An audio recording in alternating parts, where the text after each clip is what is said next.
Welcome to Fox Sports coverage of the Subway Fresh Fit 500.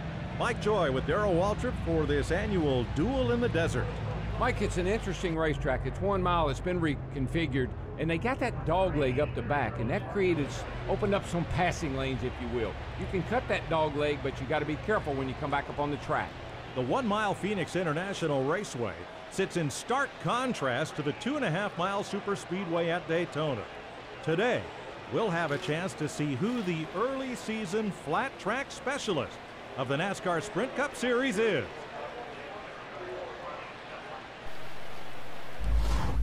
Hey guys, and welcome to episode 3 of NASCAR The Game 2013 on PC. This episode, this race, I definitely struggled. I didn't get pole position. I was in the top half of the pack, but 19th, not the best. But as you see here, I thought, actually, this is quite an easy track because I got, 4 overtakes straight away. But it turns out it's a very difficult track. Well, I found it very difficult. There's pretty much no incline on the bends, and for some reason I kept losing grip coming out of bends or halfway round bends, so my back end was turning out. I think that time I was clipped, so that was different. And smashed into one Montoya. Let's take a look. To be honest, I was lucky I didn't get blamed for that.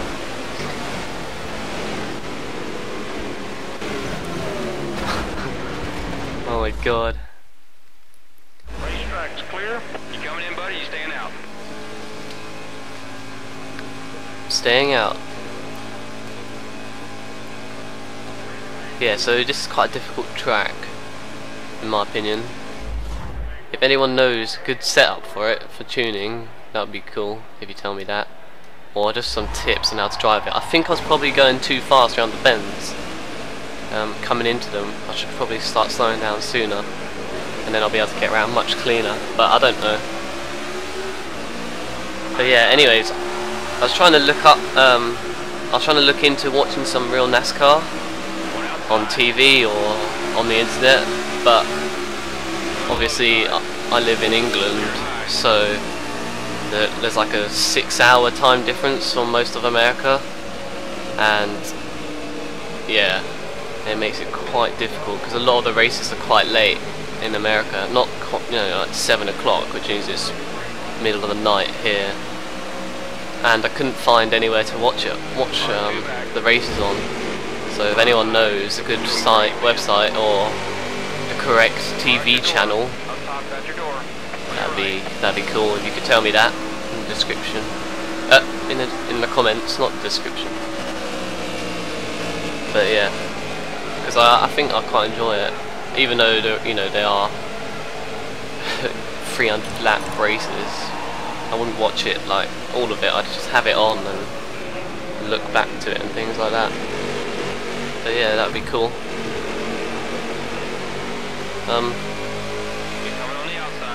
Some people, well, Alex asked me about whether this game has multiplayer, and now there is a tab that says multiplayer, but at the moment it's not available, and that is because this is in beta.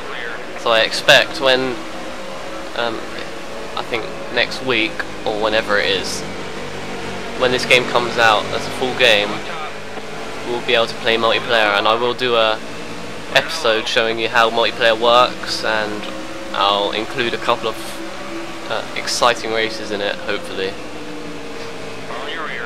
So that should be good. You see them, look, just then my back end just keeps turning out, or like slipping, little traction or something. I think as you see here, I didn't brake until really late, like halfway through the bend, and my back end came out again. It just messes me up. I think I wasn't driving this track properly. I should have taken more time, Cutting the corner here, I don't know. I think that's quite illegal, probably. so don't excuse that. Oh yeah, another thing I want to talk about. A lot of people have been saying that this game is exactly the same as Nascar, the game Inside Line, I think it's called. And I don't have that game, so I don't know. I can't put my opinion on it. But even if it is, it doesn't bother me because I don't have, you know, I haven't bought 2 games. I've only got this one, so I'm having fun, and it doesn't really bother me. But it does sound like a bit of a rip-off. They should have just called it the same. You know, they should have just called this one the Inside Line as well. But maybe that means that in the future, when it's not beta, they will have maybe another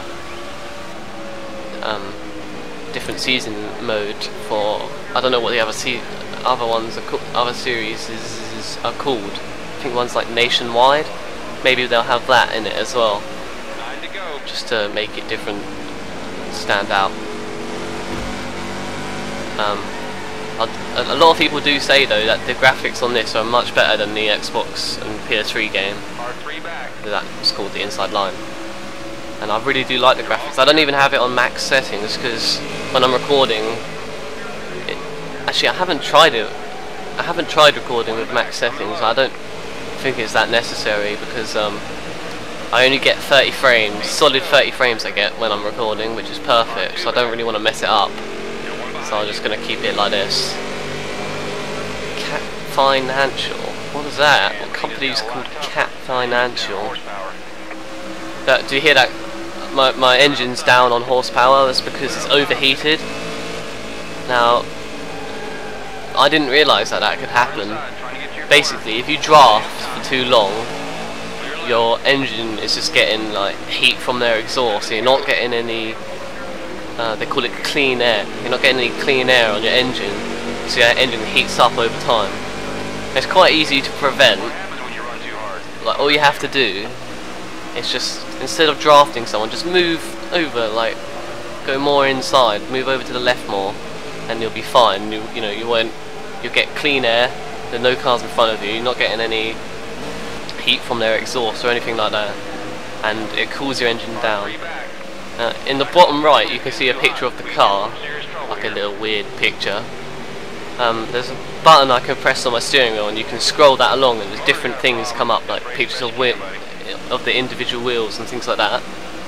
And there's one that has the temperature of the engine on there, and it shows it in Fahrenheit or whatever. And it also is coloured. So when it's green, that means the engine's fine, but then it goes orange and then it goes red, and obviously once it's red, you're starting to overheat. So all you need to do is keep an eye on that when you're racing, and just, if it starts getting too hot, well, you think it's getting too hot, like if it's orange, just move over to the left a bit more, just get out of the racing line, let it cool down a bit, just for a lap or two, and it'll cool down on like 20 degrees probably, and you'll be fine. Then you can go back into the line and just repeat, and you won't lose much time. It was fine. It works. It's much better than losing your horsepower, trust me. As you can see, I just haven't even gained a position since the start. Well, I have been, but I've just gone back to 19th. Okay, 18th, never mind. I've got, what was it, 3 laps left. Struggling, I'm clearly not going to win. Look how far ahead the lead car is. What number is that? 29. I don't know who that is. Yeah. To be honest, this hasn't been such a bad race. I came into a difficulty of having overheated engine, which couldn't help. And if you look at my front right tyre, it's pretty dodgy. It's ruined, which is probably another reason I was losing grip. But I kept my position quite well, I think. Despite, okay, never mind. They're all going to overtake me. No. I kept my position quite well, despite the fact that I hate this track. Basically, I find it really difficult. Because I remember I'd done the practice laps. I'd done all of the practice, and I was trying. I just couldn't figure out the corners, couldn't do the bends. It was really difficult, which is why I didn't do that well in qualifying. Oh no, going to spin out on the last. Didn't. Oh wait, I'm not on the last lap. The leader is. No, I am. I think after this race, we're going to have a quick look at the points, everyone's points, the leaderboard, just to see how it's all, how it's I don't know what word to use, how it's panning out so far after 2 races. I think it's 2, yeah, 2 points races. Oh, I was lucky. I just messed up. 20th. Not the best race, was it? Top 20. That's a really good start, pal. Keep this up, and you'll be breaking into the top 10 in no time. Just another. As of July 2012, which driver has the most career wins in a NASCAR Nationwide Series? Kyle Busch. Driver standings. I'm in 3rd with 72 points. Kevin Harvick's in 1st with 87. And that was Jimmy Johnson in 14th. I didn't see his points though. Anyways guys, thanks for watching. Hope you enjoyed it. See you next time.